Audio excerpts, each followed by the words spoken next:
नमस्कार, मैं हूं निखिल और आप इस वक्त सुन रहे हैं पिक्स का पॉडकास्ट। हमारे साथ एक बार फिर जालोर से वरिष्ठ पत्रकार दिलीप डूडी हैं। दिलीप डूडी से हम एक बार फिर वहां का जमीनी सच जानेंगे, जो ओडवाडा ओरन प्रकरण का पूरा मामला है। दिलीप जी, बहुत बहुत स्वागत आपका। धन्यवाद। दिलीप जी, हमारी आपसे सुबह भी बात हुई थी। आज मौके पर आप जमीन पर वहां पर रिपोर्ट कर रहे हैं। तमाम जो हम मीडिया में रिपोर्ट पढ़ रहे हैं उसमें एक बात सामने आ रही है कि प्रशासन और पुलिस ने बहुत ही मानवता को दरकिनार करते हुए वहां के लोगों के घर उजाड़ दिए, जहां से वहां पे माँ बहनें चीख चिल्लाहट वहां पर हो गई और एक बड़ा भावनात्मक माहौल वहां पर बन गया। वास्तविक स्थिति जमीन पर क्या है दिलीप जी? क्या लोगों को बेघर किया गया, उनके बसे बसाए बने बनाए घर को तोड़ दिए गए? सबसे पहले तो मैं निखिल जी आपको बताना चाहूंगा, इस मामले में जो कल गुरुवार को कार्रवाई हुई है, जी उस मामले में अब सुखद खबर ये है कि जी। वहाँ हाईकोर्ट ने अब रोक लगा दी उस कार्रवाई पर। और स्टे आ गया हाईकोर्ट ने है। प्रशासन को कहा है कि जी इसका पुनः वेरिफिकेशन किया जाए, जी ताकि उसके बाद नहीं कार्रवाई की जा सकेगी। तो जी सबसे बड़ी बात तो ये है कि अब ये कार्रवाई रोक दी गई है। जी और सुबह जिला कलेक्टर ने प्रेस कॉन्फ्रेंस की थी, उसमें भी स्पष्ट कलेक्टर ने ये कहा था जी कि गुरुवार को कार्रवाई वो 20 मई को जवाब देने के लिए थी। जी और उस कार्रवाई में इन्होंने मानवीय संवेदनाओं को ध्यान में रखते हुए जी किसी भी प्रकार की ऐसी कार्रवाई नहीं की जहां पर किसी को बेघर करना पड़े। जी वहां 4 दीवारें तोड़ी है, जी किसी का भी आवास नहीं तोड़ा। जी कोई खाली कमरा पड़ा है या किसी ने अभी निर्माण किया है, जी वो कमरा जरूर तोड़ा, लेकिन जो घर में कोई रह रहा है उस आवास को नहीं तोड़ा गया है। जी हाँ, इतना जरूर है कि विद्युत कनेक्शन थे वो कल काटे गए थे, जी उनको आज पुनः वापस लगा दिया गया है और लगाने की प्रक्रिया जारी भी है। जिनके नहीं लगे तो उनको लगा रहे हैं। ये जी जरूर है कि गर्मी के मौसम में एक रात में लोगों को गर्मी की परेशानी तो झेलनी पड़ी है। जी विद्युत, ये प्रशासन ने भी माना, कलेक्टर ने भी माना कि उस समय कार्रवाई के दौरान अगर कोई तार वगैरह अंदर आ जाए तो गड़बड़ी हो सकती है, इसलिए उन्होंने कनेक्शन पहले काटे और बाद में कार्रवाई शुरू की उसकी तरफ। जी।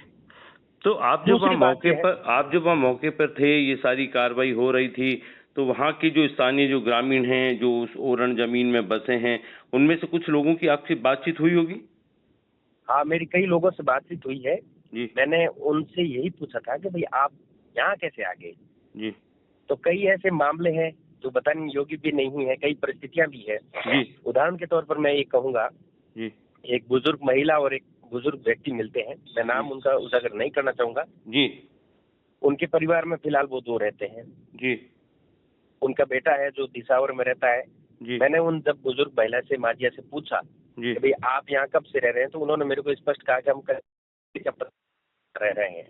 जी और वहाँ के हालात भी बता रहे थे कि वो जो मकान है उनका, वो मकान लगभग 40 या 50 साल पुराना भी हो सकता है, जी क्योंकि जी बड़े बड़े पेड़ लगे हुए थे और दीवारें जी भी काफी पुरानी थी। जी तो मैंने उनसे पूछा था आप 40 या 50 साल यहाँ आए तो उससे पहले कहाँ थे, तो उन्होंने कहा उससे पहले हम गांव के अंदर रहते थे, जी परिवार में विस्तार हुआ।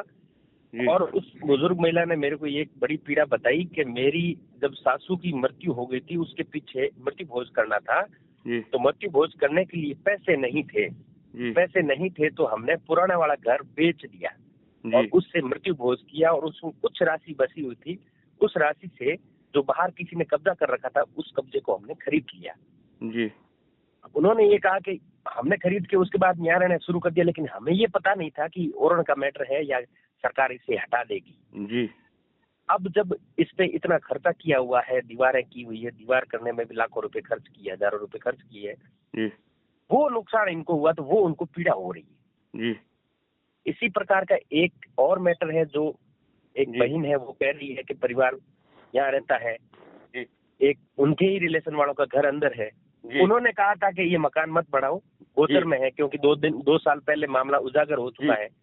जी लेकिन उन्होंने सोचा कि इतनी कठोर कार्रवाई नहीं होगी, जी तो जो जी उनके जो नवनिर्माणधीन मकान है उसको नहीं तोड़ा, उसकी दीवार को तोड़ा। तो जी दीवार को बनाने में भी उन्होंने क्या है कि काफी खर्च किया था। और जी परिवार, वो जो मकान है मैं बता रहा हूँ, वो जी गांव के किनारे पे है, तो उनका कहना है कि जब दीवार तोड़ दी गई तो अब सुरक्षा नहीं रहेगी। जी गांव का इलाका है, माँ बेटी रहती है, घर जी में दूसरा पुरुष नहीं है। जी ये इस प्रकार की पीड़ाएं सामने आ रही, वो जो है भावुक क्षण है, जी वो थोड़ी पीड़ादायक है। दिलीप जी, क्या ये जो ग्रामीण लोग हैं उनको इस बारे में, क्योंकि ओरण और ओण एक ऐसी चीज है कि गांव का ये बुजुर्गों की रिवायत है, इसलिए ऐसा मैं नहीं कहूंगा कि लोग ओरण और ओण के बारे में नहीं जानते, क्योंकि ये देवी देवताओं के नाम पे छोड़ी जाती है, पुरानी व्यवस्था है, सामाजिक व्यवस्था है। तो लोग जब लगातार ओरण की तरफ बढ़ रहे थे, वहाँ बसेरा शुरू कर रहे थे, एक मकान बना, दो बना, करते करते वहाँ कई मकान बन गए। तो क्या उस दौरान कहीं प्रशासनिक चूक हुई लोगों को ये समझाने में कि ओरण की जमीन पर ना तो आप खरीद सकते हो, ना बेच सकते हो, ना निवास कर सकते हो? तो कहीं कहीं अज्ञानता रही या कहीं कहीं प्रशासनिक ये एक चोल रहा वहां पर? क्या रहा रीजन उसका कि बिल्कुल इतनी बड़ा ओरण में सही लोग बात वहां कही जाकर है। बस गए? बिल्कुल आपने सही बात कही है। इसमें मैं बताऊं आपको, मेरी आज जो पूर्व में यहाँ सरपंच रही है जी तो अभी कथावास भक्ति कार्यक्रम में है, जी उनका कहना, वो सरपंच रही थी 1995 में, सरपंच रही थी यहाँ पर, उन्होंने पट्टे जारी किए बकायदा इस, तो ओरण मैंने की उनसे जमीन पूछा में? था। बिल्कुल, जी उन्होंने खुद ने पट्टे जारी किए और उनका कहना है कि मैंने पट्टे जारी किए, मुझे पता नहीं ये जमीन ओरण है, अगर मैं दोषी हूं तो मुझे सजा दी जाए, लेकिन मेरे साथ साथ उन तहसीलदार पटवारी ग्राम सेवक को भी दी जाए, क्योंकि वेरिफिकेशन उन्होंने भी किया था। जी सरपंच महोदय ने यह कहा कि मुझे ध्यान नहीं था ये ओरण में इस प्रकार की गड़बड़ी है, जी मुझे जी। ध्यान होता तो मैं इस प्रकार के पट्टे जारी नहीं करती। ये तो कहीं ओडवाड़ा ना कहीं अपन प्रकरण देख में सकते हैं। लेकर दिलीप जी मेरा एक और सवाल है, क्योंकि मीडिया की आजकल जो रिपोर्ट्स होती हैं उस पर जो जनता है, पब्लिक है, समझदार हैं, कमेंट करती हैं।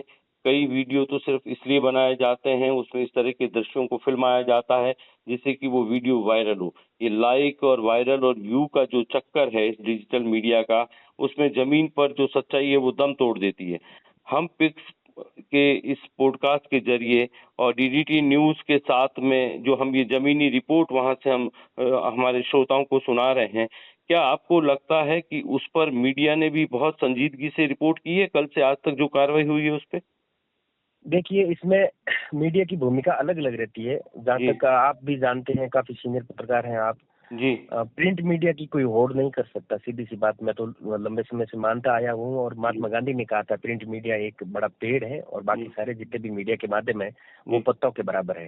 जी तो प्रिंट मीडिया में जो रिपोर्टिंग होती है उसका अलग असर है, जी और आज की दुनिया में सोशल मीडिया का हावी है। लेकिन सोशल मीडिया को आप मीडिया नहीं कह सकते, जी वो सोशल प्लेटफॉर्म है जहाँ पर अपनी हर कोई बात साझा की जा सकती है। जी लेकिन जी बतौर जो पत्रकारिता का धर्म होता है, वो एक ऐसा माध्यम है, प्रिंट इलेक्ट्रॉनिक मीडिया, उसके जरिए ही विश्वसनीय कहा जा सकता है। जी तो सोशल मीडिया पे जितनी भी बातें गई है वो तथ्यात्मक नहीं कही जा सकती, उसी के आधार पर ही ये राजनीतिक टूल पकड़ा इस मामले में। जी और इसी राजनीतिक टूल के कारण ही आज यहाँ पर कांग्रेस की कमेटी भी आई, जी और बीजेपी के 2 मंत्री भी आए।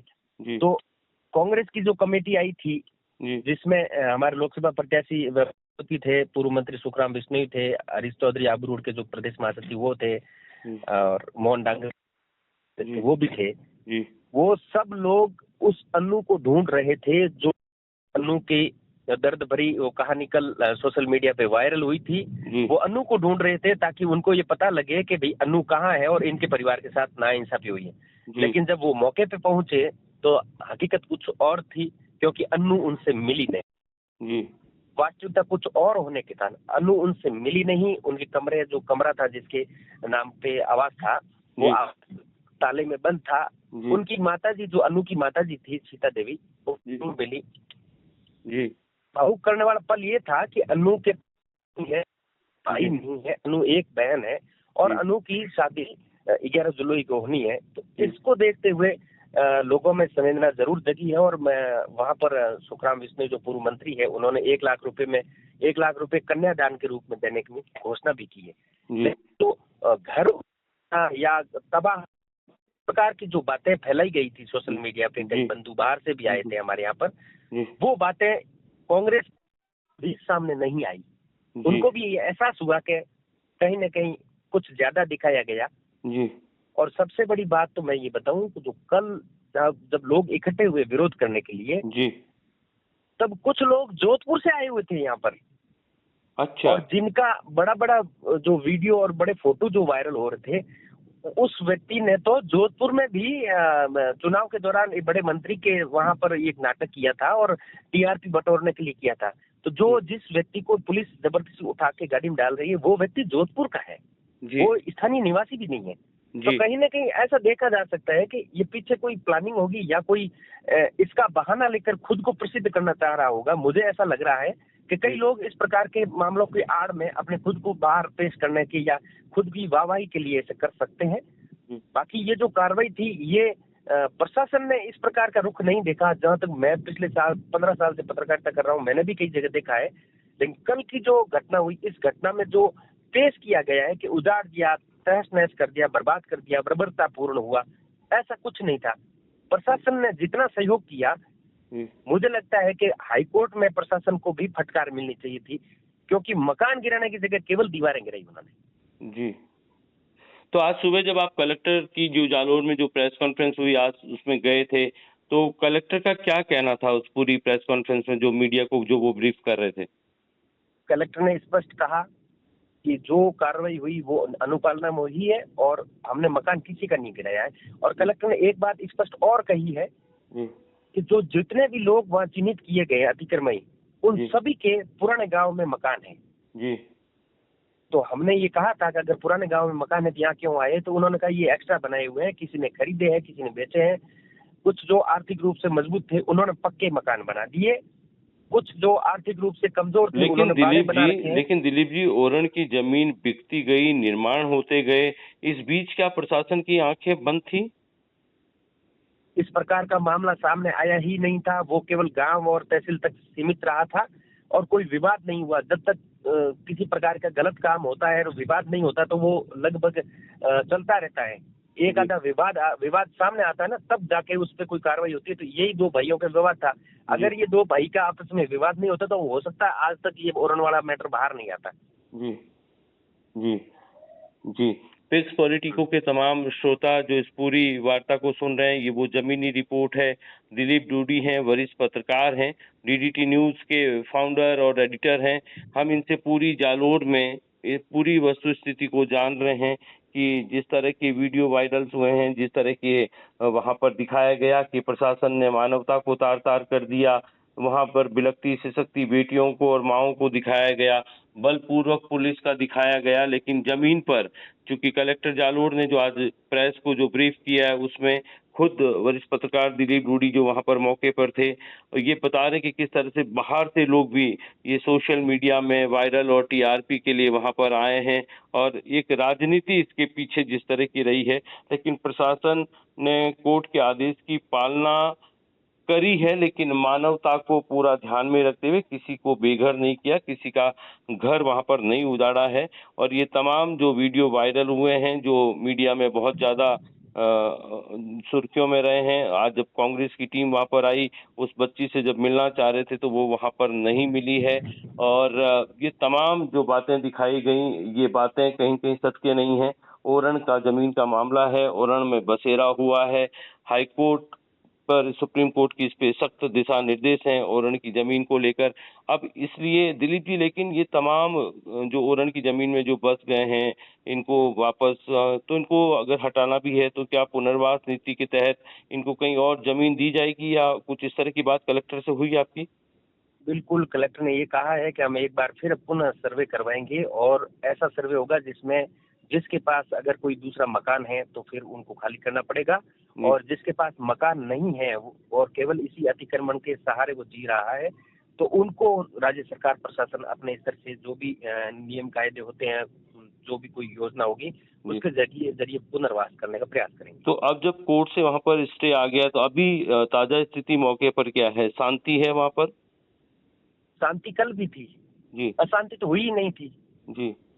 अशांति किसी प्रकार की नहीं हुई थी। लेकिन जिस तरह के वीडियो दिखाए गए, पुलिस का बल प्रयोग दिखाया गया, खदेड़ना दिखाया गया, बिलखती बहनों बेटियों को दिखाया गया, बिल्कुल बिलखती हुई सही थी। लेकिन क्या हुआ था, खदेड़ने का मतलब ये था कि शुरुआत में जब सुबह 10 बजे जितने 250-300 लोग गए थे पुलिस के और बड़े अधिकारी खूब सारे वहाँ गाड़ियां गई पुलिस की, तो उनको लगा कि बहुत बड़ा हमला होने वाला है। तो वहाँ जो लोग इकट्ठे हुए थे, महिलाएं इकट्ठी हुई थी, तो थोड़ा बहुत उनका विरोध था, नो डाउट है। लेकिन उस समय जब पुलिस ने उनको हटाया तो हल्की धक्का मुक्की आप कह सकते हैं, इतना कोई बर्बरतापूर्ण रवैया नहीं था पुलिस का। और उसके बाद में जो बिलखते हुए जो आप कह रहे हैं वो सही बात है, वो इसलिए बिलख रहे थे, उनको पीड़ा हो रही थी कि हमारे घरों को कहीं उजाड़ न दे। घरों को उन्होंने, प्रशासन ने पहले ही कह दिया था, और एसडीएम है शंकरलाल मीणा, उन्होंने कहा किसी भी घर को हम नहीं तोड़ेंगे, दीवार को तोड़ेंगे। लेकिन जो महिलाएं हैं वो भावुक है, उन्होंने कहा दीवार पे भी हमारे 2-2, 3-3 लाख रुपए खर्च हो रखे हैं, इसको भी मत तोड़ो। एक बुजुर्ग महिला थी, उन्होंने कहा ये दीवार भले तोड़ दो, लेकिन मेरे ये पत्रे हैं 5,000 रुपए में लाया हूँ, कल मेरे पति लेके आए हैं और या छाया करने के लिए, इसको मत तोड़ना। तो जरूर वो उनको बता रहे थे, लेकिन सामने जो जेसीबी थी, उस जेसीबी वाले ने ये देखा नहीं, उन्होंने सोचा कि ये बुजुर्ग महिला अंदर आ जाएगी, लग जाएगी जेसीबी, उसने जल्दबाजी में उस दीवार को गिराया तो नीचे जो पत्रे थे वो टूट गए। जैसे ही पत्रे टूटे तो महिला रोने लगी कि मेरे 5,000 का नुकसान कर दिया आपने। तो इस प्रकार की घटनाएं सामने आई थी। लोग सहमे में हैं वहाँ पर, या लोग अब प्रशासन पे भरोसा कर रहे हैं वहाँ पर? नहीं, लोगों का, अब जो लोगों का रवैया है उनका कहना है कि हमारी ये जो भी प्रक्रिया हुई ये हमारी भूल में हुई है। हमें भी पता था कि कानून के विरुद्ध है, ओरण में नहीं बच सकते। उनको भी पता है कि ओरण गायों के लिए होती है, देवताओं के लिए होती है, उनको भी ये पता है, वो भी जानते हैं। लेकिन उनको ये पता है कि अब जिनके पास नहीं आवास है, या ऐसी कोई व्यवस्था करे तो हमें शांतिपूर्ण तरीके से मिले, या फिर कोई सरकार में ऐसा कोई प्रावधान हो सके कि भाई हम यहाँ बसे हुए हैं तो हमें उजाड़ा नहीं जाए, ऐसा कोई प्रावधान हो सके तो उसके ऊपर अमल किया जाए। जी जी जी, बहुत बहुत धन्यवाद दिलीप डोडी जी आपका। ये तमाम जानकारी दिलीप डोडी इस वक्त हमें जालोर से बता रहे थे। आप वहाँ मौके पर भी मौजूद थे, कलेक्टर की प्रेस कॉन्फ्रेंस में आप मौजूद थे, कलेक्टर से बातचीत हुई है, वहाँ के एसडीएम से बात हुई है, अन्य प्रशासनिक अधिकारियों से बात हुई है। तो जो प्रशासन एक रास्ता निकालने की दिशा में काम कर रहा है कि अगर पुनर्वास नीति के तहत इनमें से जो जेन्युइन जिनको मिलना चाहिए वहाँ पर, तो उनके लिए कहीं न कहीं जमीन उपलब्धियां मुहैया कराने की बात जरूर होगी। लेकिन अक्सर उन बातों को मान लेना जो मीडिया में दिखाई जा रही है, खासतौर पे सोशल मीडिया पे, वो कतई सही नहीं है। जमीनी रिपोर्ट ये है कि हाँ, वहाँ पर कुछ अपनी बनी दीवारें, जो आपने बाउंड्री वॉल कराई उस पर पैसा लगा है, तो जरूर उसकी तकलीफ हुई है। और वहाँ पर जो लोगों में ये डर था कि कहीं ये पूरी प्रशासन अपना पूरा लवाजमा लेकर आया तो कहीं घर नहीं तोड़ दे, तो इसलिए वो सहमे हुए भी थे। जबकि प्रशासन ने अपनी पूरी मानवता दिखाई है और आगे भी प्रशासन कह रही है, कलेक्टर बता रहे हैं कि वहाँ पर एक पुनः सर्वे करवाया जाएगा और उसके तहत जो वाकई हकदार होंगे उन्हें कहीं न कहीं पुनर्वास नीति के तहत बसाने का प्रयास भी होगा। धन्यवाद दिलीप डोडी जी, आपका हमसे बातचीत करने के लिए बहुत बहुत धन्यवाद। धन्यवाद सर।